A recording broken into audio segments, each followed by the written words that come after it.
And then tapos na tayong lahat. Okay, part 6. Application. How does it work? Mag-move na ako sa isang part. May tuturo pa sana ako but I'll go ahead na lang. Siguro yung application part, siguro dapat makita natin yung transformation. Okay? So, sinasabi lamang dito ni Hendrickson, from the old person you are, okay, dapat meron na tayong new beliefs. Okay? Kung may old, may new beliefs na, may old values, may new values na, lahat ng mga old, kailangan mapalitan ng bago. Okay, kung ano tayo dati, hindi na dapat yun, lalo na kung yun ay hindi ayon sa kalooban ng ating Panginoon. So even actually nga, ito, old dreams, new dreams. Hindi, siyempre, hindi mo na ngayon dream ngayon na gusto ko ako pinakamayaman na tao sa buong mundo. So siyempre hindi na. Iba na yung dreams natin ngayon, iba na yung goal natin. Ang goal natin is more directed na to God. Okay, kung yung old purpose ninyo, ang dati kong purpose, makapag-abroad, mabili ko lahat ng gusto ko, yumaman ako. Siyempre, hindi na dapat ganun yung purpose mo ngayon. Siyempre, binago na yan ng Panginoon. Ang purpose mo is to live for the Lord. Okay, and to grow in the Lord. So, may mga bagay siya na binanggit dito na kailangan natin makita na may pagbabagong hatid. Okay, not only that, sabi nga, yung transformed person, because of the Word of God, we are being transformed, and then yung community of transformed person, sino yun? Yung church, dapat tayo din sama-sama, and then sabi nga, transformed community in the world. So tayo din nag-represent bilang mga mananampalataya na meron tayo dapat influence in a way by evangelizing the lost na tayo nagbibigay ng pagbabago sa kanila. So it's not just only us. Kasi minsan may iba nandito lang eh. Basta't ako lumalago sa Panginoon. Hindi, lumalago ako para mas lalo kong mahalin ang kapwa ko. Lumalago ba kayo sa pag-ibig niyo sa kapwa niyo? Dito sa church? O selfish pa rin kayo? So hindi na, di ba? Dati ikaw lang kumakain mag-isa, ngayon sinishare mo na sa katabi mo. Di ba? Hindi ka na maramot. Okay? So, ibig sabihin, merong tayong community na. Dati ang akala natin, mamumuhay lang ako para sa sarili ko. Ngayon, hindi na natin tuon lang yung sarili natin. Kung kunyari daw, katulad, di ba yung example ko, yung mga naiiwan dito ng mga 7 o'clock, pwede kong mag-isip na, bahala kayo dyan, ako kakain. Siyempre, magiging concern mo na yung iba. Teka lang, nagugutom yung kapatiran ko eh. Mahal ko to sa Panginoon eh. So, meron ng transformation. Dati, magbabaong kayo para sa sarili nyo, ngayon, ganun pa rin.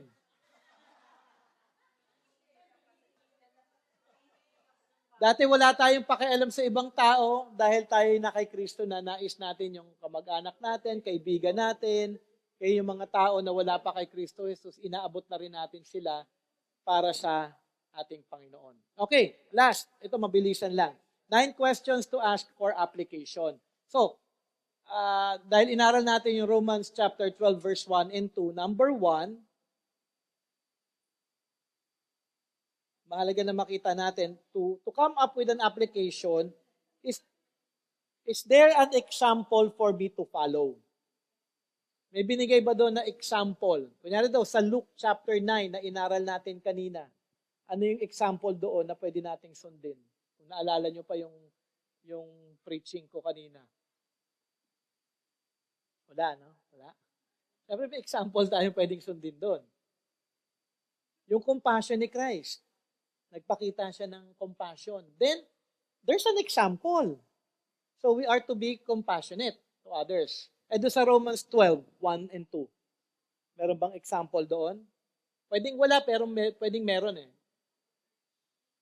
Kasi marami naman ito, 9 naman ito. Okay? Number 2, is there a sin to avoid? Sa Romans 12:1, ano yung kailangan nating i-avoid? Meron doon, ha? Do not be conformed.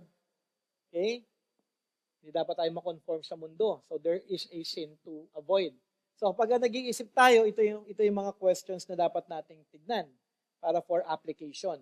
Number 3, is there a promise to claim? Ano yung promise sa Romans 12? Ano yung mga truths na kailangan nating makita doon? Meron ba? Meron, ha? Ano yung mga promises doon? Ah, balikan niyo yung Romans 12. I appeal to you therefore, brothers, by the mercies of God. Ano yung mga truths na kailangan natin uh, i-claim?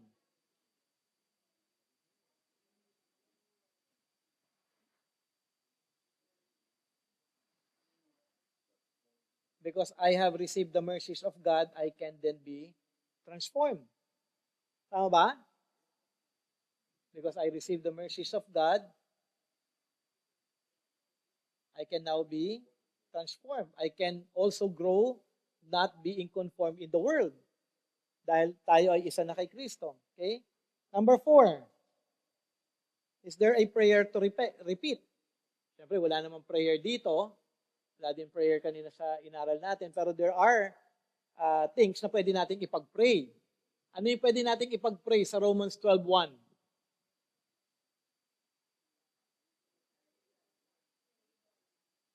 Ang daming pwedeng ipag-pray doon, ha? Pag-pray natin, thanksgiving. Lord, thank you for your mercy. Ano pa? Lord, I pray, Lord, na hindi po ako makonform sa mundo. Lord, help me to grow in your word so that I may be transformed. Lord, help me to grow in your will so that I may glorify you. So, ibig sabihin, maraming parts doon na pwede nating ipag-pray. So, when you have your quiet time and when you read the word of God, look for passages in Scripture. Yun yung actually magandang example ni Dr. Kent Langham kasi every time he prays, palaging Scripture. Pinag-pray niya yung word ni God. Okay? So, maganda maging practice din natin yung bagay na yun. Okay? Number 5, is there a command to obey? Oh, may command to obey sa Romans 12:1. Ano yung command doon? Present. Okay? Present your bodies as a living sacrifice. So, kailangan kong i-present. Ano ibig sabihin ulit ng present sa Greek? Nung tinura ko kanina? Decisively, di ba? Na dapat yung pag-obey ko na ito, hindi siya flimsy decision. Hindi siya yung parang napilitan lang ako. But yung pag-obey ko, Lord, help me na yung buong puso ko po talaga i-present ko sa iyo lamang. Yung pag-obey ko dito, nawag galing talaga ito sa tunay kong pagkilala kung sino ka. Okay? Tandaan niyo, number 5, is there a command to obey? Is there a condition to meet? Number 6. Sabi dito many promises in Scripture are conditional. Jesus said, if you abide in me and my words abide in you, ask whatever you wish and it shall be done for you. The promise is huge, but the conditions are clear. Kung titignan natin yung passage na yon, ano yung condition na yon? If you abide in me, my words abide in you. May condition. So, ibig sabihin, hindi lang yung, Lord, dapat ibigay mo sa akin ito, pero you're living na hindi ayon sa kalooban ng Panginoon. So, is there a condition to meet? Okay? Number 7. Siyempre, 12:1 and 2, memorize nyo na yun buo. Okay? Is there a verse to memorize?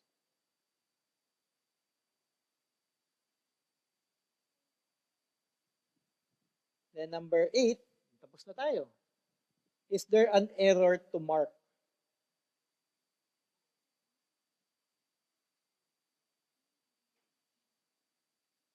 Sabi niya dito, we live in a time when Christians love relationships and communities, which is good, but many have lost basic doctrinal clarity. Some believers are confused about the resurrection, the virgin birth, the authority of Scripture, or the Holy Spirit's ministry. Without doctrinal grounding, we become vulnerable to error. What truth, so you are to ask, what truth does this passage teach? What errors does it expose? What thinking must I correct to align with Scripture? So tingnan natin, ano ba yung mga mali ditong katuruan? Okay, parang katulad kunyari, yung nagturo ako about miracles ni Jesus Christ. In our time, ano yung thinking ng mga tao about miracles? Na ito ay should be replicated. Ayun yung Pentecostal thinking eh.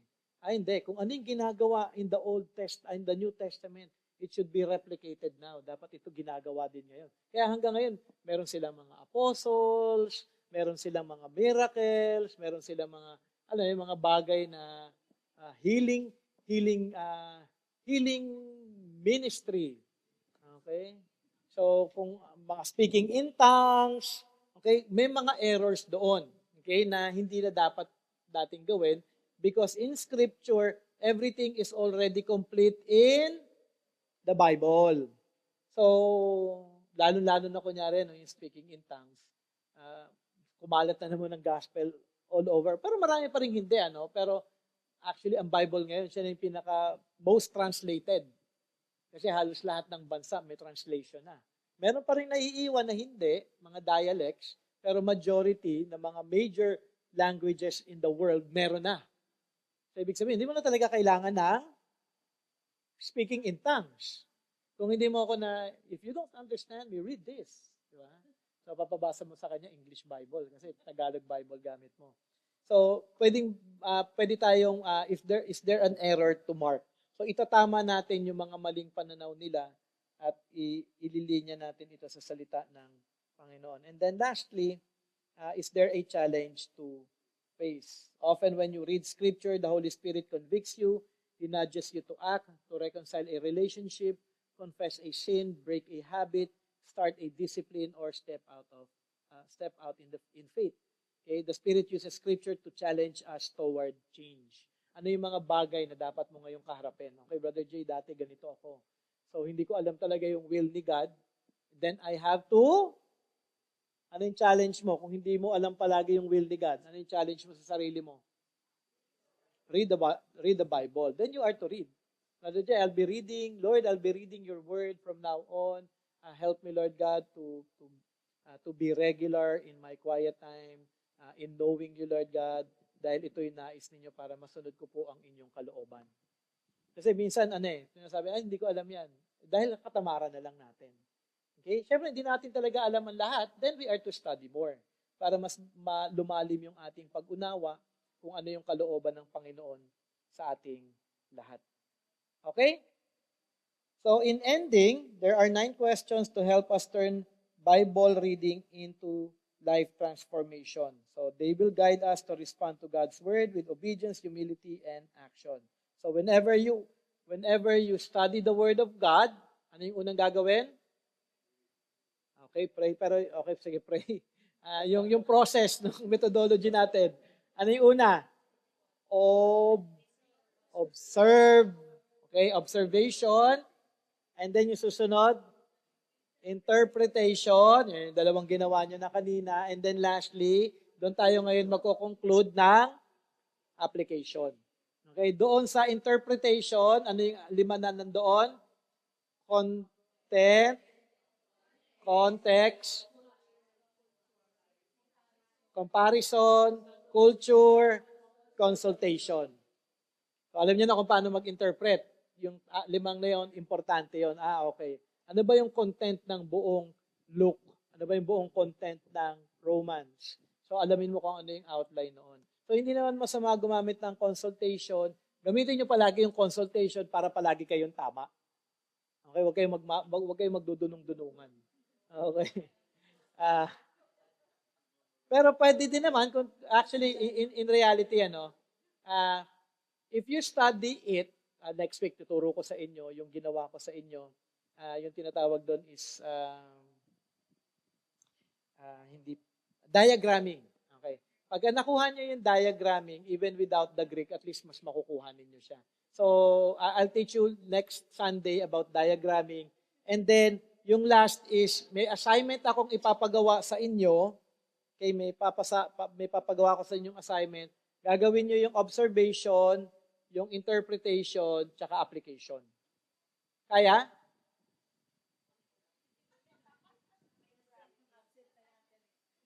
Absent na kayo lahat. Kasi naituro ko na lahat no? Ano lang, simple lang naman. Di naman kailangan maging perfect. Pero at least, mapagana nyo lang yung mind ninyo kung paano yung proseso. Okay? Any question? Any question? Papadala ko yung PowerPoint sa inyo lahat. Any question? Wala? Ba, alam nyo na ha? Welcome! May question ka, Adriel? Kala mo, ikaw tinitignan ko. Meron akong x-ray vision eh. The joke lang. Any question? So may passage ako next week. Ipapadala ko na within the week para mabasa nyo na. Tapos kung sino, okay na kayo sa grupo nyo? Okay na kayo sa grupo nyo? Okay. So, mag-usap kayo, walang absent. Okay, no more question? Naintindihan nyo naman kahit papano? May nag-gets naman kayo? So maganda 'di ba nung pre-practice nyo kanina yung observation tsaka interpretation? Exciting 'di ba? So ngayon alam niyo na yung ginagawa ko. So the more you practice it, mas magiging madali na in time. Okay, sige, let us pray. Let us pray. Thank you, Lord, for teaching us. Thank you for the seat work din, Panginoon Ama, dahil inalaw niyo po ang bawat isa to be able, Lord God, na ma-apply yung mga bagay na natutunan nila. And thank you, Lord God, for working in each one's heart. We know that it is the Holy Spirit who teaches us. And we thank you, Lord God, dahil hindi kayo nagkukulang, Panginoon Ama, sa aming lahat. There are things na mahirap lang talaga gawin for the first time, confusing at first. But Lord, as we continue to look at Scripture that way, mas lalo po namin makikita ang kagandahan ng inyong salita.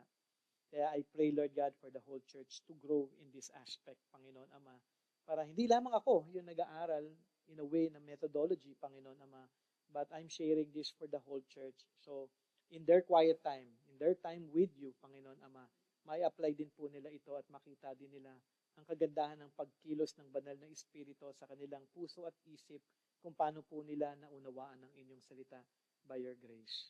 So thank you, Lord God, and I pray for our last meeting next week that you will once again guide us, especially as we will be doing our last seat work, Panginoon Ama.